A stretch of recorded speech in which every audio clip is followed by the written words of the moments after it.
Akaswani Imphal, Ningthoukhongjam Suni na pau pazari ahanbada maruiba pau. Manipuri Rajyapal Ajay Kumar Bhalana ngasi Rajya sigi makok thongba official singa mifam pangthokre.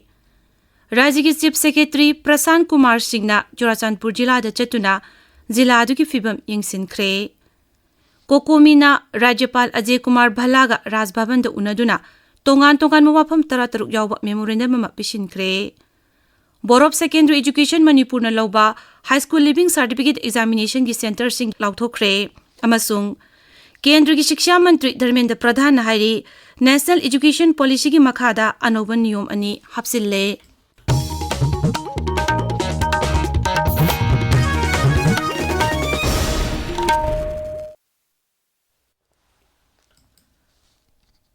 Rajya sida Rashtrapati Sason thamkraba matung Manipur gi Rajyapal Ajay Kumar Bhalana ahan boina ngasi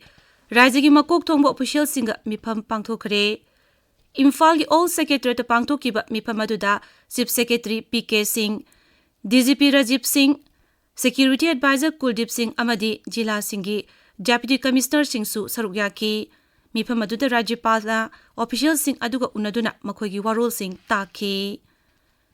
Rajya ki Chief Secretary Prasan Kumar Singhna ngasi Churachandpur Jila da chatuna Jila adu ki phibam yengsinkre. Jila adu da haujik oiriba miyam gi punsi amasung District Administration na paikhatliba thabak thauram singgi matangda yengsinkre. Tuibong gi Mini Secretary ta pangthokpa mifamda Chief Secretary na Churachandpur amadi Ferjol Jila gi Civil Society Organization singgi miyut singa unaduna miyam gi oiba wafam kaya khanaki. Sri Prasanna Security Official singasu unaduna Jila adugi haujik oiriba phibam gi matangda kupna khanaki. Chief Secretary gi khongsada sida DGP Rajiv Singh amasung IGP NK Ujwal loinaki. Coordinating Committee on Manipur Integrity Kokomina ngasi Rajyapal Ajay Kumar Bhalaga Raj Bhavan da unaduna tongan ba wafam tarataruk yawba memorandum ama pishinkre. Wafam sing adugi manungda ain kaina changsilakpa mithop sing khadoktuna maramda halankhiba Manipur da National Registers of Citizen chanahanba Rajya sigi sing amasung tampaki mafam singda athuba matamda ain amasung santi raksa gi phibam phagarhanba yauri. Rajyapal gi maikaidagi Manipur gi ain amasung santi raksa mahausa gi phibam da hanchilhangani habigi thajaba pirakhi hairi. Rajyapal unaruba tungda Kokomi gi convener Khuraijam athobana paumi singda hai. Kokomi gi maikaidagi Rajyapal da akaknaba matam gi manungda sarkar ama sembiduna Rajya gi administration asi sinanaba thodang lobbiyu. Rajyapal na Rashtrapati gi mahut chinduna Rajya sigi mathau puringai manung asida Rajya sigi santi raksa gi phibam mahusa gi phibam da hanchilhanaba tangai padaba thabak sing logot pinabasu taksilamki. Amaromda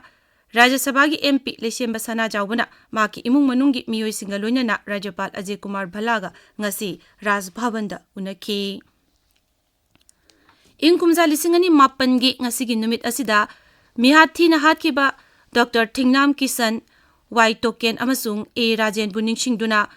makhoina lekhidabagi tarataruk suba ningsing thoram ngasi Imphal gi Sairap Court Complex manakta leiba Mapari ningsing kol da pangthokre. Mapari ningsing kol lup manil na sinduna sungsin minabana punsinabada laihilli haibu wakhalon da pangthokiba thoram aduda lup asigi Secretary Kapur Yumlembam na hai haujiki luraba tanpham asida aikoi masel amata oina punsinaduna thodang lominaba tangai phade makna hai. Ngasidi aikoi gi lamdam asi warusul lektaba issue kaya na lamhangnaraba punsirol amada hingminnari. Oregli maram kaya asidagi haujik aikoi kari tawbatai. Aikoi gi wakhalon hongdokpa matam oigibra. Puari gi tangkak kaya da ipai tusina leibaki oiba warep lokhiba matamda sungsinnabada miyeng thamki punsina nanaba honabada matam manghan kike. Sungsin minaba natana atopa lambedi haujik phawudi koi uzedri.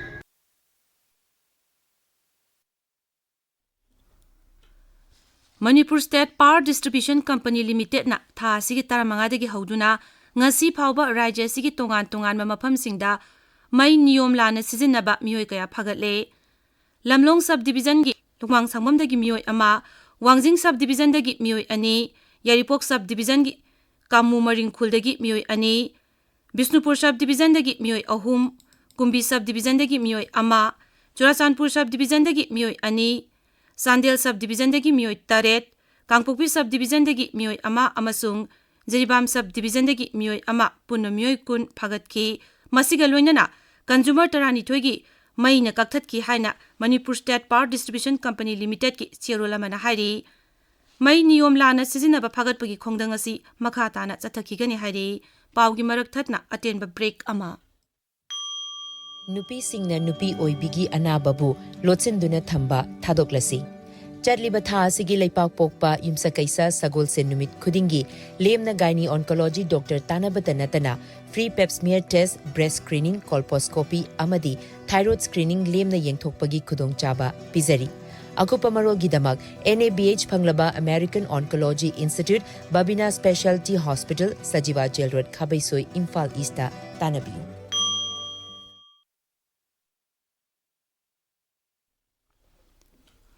Tabiriba Pawasi Akaswani Imphal Dagini Board of Secondary Education Manipur Bosemna Loba High School Living Certificate Examination Gi Center Sing Amadi Roll Number Sing Lauthokre Bosemna Thadorpa Chirolama Hai Tha Sigi Taramapandagi Haugodoriba Parikhyasi Raija Sigi Sing Amasung Tampaki Puna Center Sama Yankhai da Pangthokani Masigi Manungda Singi Jilada Center Humpunitho Yauri Parikya asida lanjena duna leiba mahiroi samga kuntra manga yauna puna mahiroi lising kuntra mapan yangkhai ni thoina saruk yagani masigi manungda sarkar gi school chahum taruk tagi mahiroi lising nipan chamri humpu nipan yauri aduga ede school humpu dagi mahiroi lising ama sani tara parikha thagani aikhogi Tamenglong Paumi ringbam kamai na hai jila asida parikya asi ningthina pangthokna bagi damak semsa bagi thabak loire Tha asigi taramapandagi haugadoriba parikya asida jila asigi oina mahiroi chaturuk kuntrana parikya thagani jila asigi oina mahiroi singna parikya asi center ahum Tamenglong Higher Secondary School Don Bosco Tamenglong amasung Langmai Higher Secondary School Tamai da thagani mangna hai district administration na parikya asi niyom chumna pangthoknaba akanba sexual thorang lokhatkani Parikya asiga mari lenyana jila asigi oina High LC parikya gi nodal officer Chunglengmang Kipgen na hai Handaki tang taramapan February da hogdaba High School Living Certificate Exam 2025 masigi dama koi Tamenglong da preparation mayam koi na phajana lokthari 630 satra na exam thagani district administration gi maikai da gi handaki examinations it unfair means kumba practice tawdeningai koi encourage tawri kana gumba CSOs na taraga NGOs in inspection tawningadi board controller of exam dagi aika lobby ningai ningsingjari None Zilada Bharat Petroleum Corporation Limited BPCL gi makhada Bharat Gas Gramin Bitrak ki ahanba oina LPG godown ma ngasi hangdokre Zila asigi Longmai Subdivision gi manung channa Dolangkhulda godown adu sangabagi thoramda Khulasigi chairman Thangtholian Thoitakna hai LPG gi godown asina Khulasida natana yumlonariba khulsing amasung Zila asigi oina manung hunjina leiba miyamdasu kanaba phangalagani mahakna hai Hojikti sigumlaba gudan ama leirabanina none khaki natana atop district ani humsit post tawraga center ama thambi base yam kanaba ama laani habisi thajai connection leitaba missing nasu masi connection ama pibi basu yare hojikti madu tanana basu khanbiro miyamna cooperation su piminnas Kangpokpi jilagi National Highway 2 da toina lambigi khudong thiba thokdoksing thokpagi chang hengalakpadagi jila asigi police na cheksul thorang oina lambi asa chaka ani panba gari sing helmet uptana thobra haibedu yingsinbagi thabak chathari aikhogi Kangpokpi Paumi Gugun Singh Sitna hai police na National Highway 2 da chaliba chaka ani panba gari sing kupna yingsinbagi thabak chathari lambi asida chatpa gari macha singda Miyoi anidagi hena tongba yadabagi athengbasu thamle driving license yaudana amasung sahi nauriba angang sing na gari thaubudasu athengba thamle karigumba hariba niyom asigi wangmada gari thaurupasing fine thiangani miyamna traffic ki niyom sing ngangna chatpinaba jila adugi police na appeal tawrakli Manipur Fire Service Bibhagna sinduna mahiroi singda disaster management drill ama pangthoktuna mahusana thokanba amanga tadigi karamna ngakthokadagi haibagi matangda thaurum ama pangthokre Manipur Fire Service Control Room na thokpa chirol amada hai Manipur Fire Service Bibhag amasung Lamphel Pata leiba Medical Directorate ki College of Nursing ka khusamnaduna pangthokiba Disaster Management Drill for Disaster Preparedness Training Program aduda Nursing College asigi mahiroisingda Disaster Management gi matangda mock drill utkhi Thormadu Imphal de Labor Fire Service Headquarters da pangthokpani FMD Vaccination Program ngasi Manipur da hodokre Rajigi Veterinary and Animal Husbandry Services ki Director na thokpa chirol amana hai FMMD Vaccination Program gi manga suba round nasi hodokhibaga loinana Manipur da leiriba san iroi loiriba mioisingna masa masagi san iroising lemna hidak kapthokpiu ningsingba yai FMFDSC flagship program ama oina Pradhan Mantri Narendra Modi na 2018 gi September 13 da hogdokhibani masigi maruiba pandamdi 2015 phawgi manungda FMD asi lakchinduna amadi 2030 phawgi manungda license asi muthapani Imagi Mairana hairi Manipur athuba matamda hangduna leiriba Mukhya Mantri gi phamasi mention binaba dabi tauri lubasigi President T.H. Sujatana Manipur Press Club ta paumi singa unabada hai Manipur gi hauji oiriba phibamasi Mukhya Mantri leitaba asi yamnamak laibak thibani Lebak miyamna Rashtrapati Shasan pamde hauji oiriba iranga sibu laksinabagi damak rajigi sarkar ama lehenba tangai phade Amaromda Kharaman Ima Kaitel Joint Coordinating Committee for Peace Imphal na Raija sida mapungphana majority phangna leiriba BJP gi MLA sing asina marachetpa sarkar ama karigidamak lingba ngamdribano haina hangli Akashwani Imphal dagi pau tabiri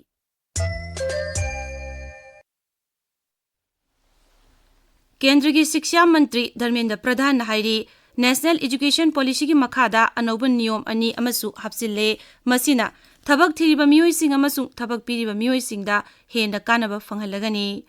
Nai Delhi da Delhi University gi Hindu College ki Samukuntaruk suba Founders Day thorum da saruk yaraduna mantri na hai lebak asigi na singna seltum gi lamda mipal tangdan amasung nungaiba punsi ma mahingda hingnabagi damak sendan lambi gi thabak tawwa haibasi tangai phade Hauzik sanabagi pau Khangembam James tagi Tramanga Suba Sahit Manoranjan Singh CRPF Memorial Football Tournament ki winner Asufi FA na oikre Takil da laiba Sai Sports Complex da ngasi sanakiwa final da Asufi FA na SJC Salambu Panjil Mangas ahum da maithipa piduna winner oikibani Tartet Suba Manipur State League ki ngasi Namlong Thongkong da laiba Artificial Turf Ground da sanakiwa match da Manipur Police Sports Club amasung Young Physic Union Panjil chanaba ngamdana draw oikre Atopa match amada Elite FA amadi USA Panjil amamam chanaduna draw oiki Langthabal Public Ground da chathakiba Traintoi Suba T20 Manipur Veteran Cricket Tournament ki ngasi sanakiba match ta YPHU Lalambung na BKCC Bamon Kampubu run mari da maithipa pikre Atopa match amada YCC Wangkaina Race Nagamapalbu run amada maithipa piki Ani Suba MNCA Women Under 14 One-Day Trophy gi ngasi sanakiba final match ta AKSDO Khangabok na Thau Thangmai Bunbu run 18 da maithiba piduna champion oikre Manipur Horse Riding and Polo Association na thokpa chirol amada association asida naunaming chaningba amadi renew taunaba polo club amadi polo players singna lakliba February kundagi kunmanga fawbagi manungda lamphel pata leiba association asigi office ta registration toba yagani hairi Suni Aroibada maroiba pau amok Manipur gi Rajyapal Ajay Kumar Bhallana ngasi Rajya gi makok thongbo official singa mifam pangthokre Rajya gi Chief Secretary Prasant Kumar Singna Churachandpur jila da chatuna jila adu gi phibam yengsenkre Kokomina Rajyapal Ajay Kumar Bhallaga Rajbhavan da unaduna tongan mawafam 13 yawa memorandum ama pisinkre Board of Secondary Education Manipur na lawba High School Living Certificate Examination gi center sing lauthokre amasung Kendra gi Shiksha Mantri Dharmendra Pradhan haire National Education Policy ki makhada anoba niyom ani hapsille pauloi jare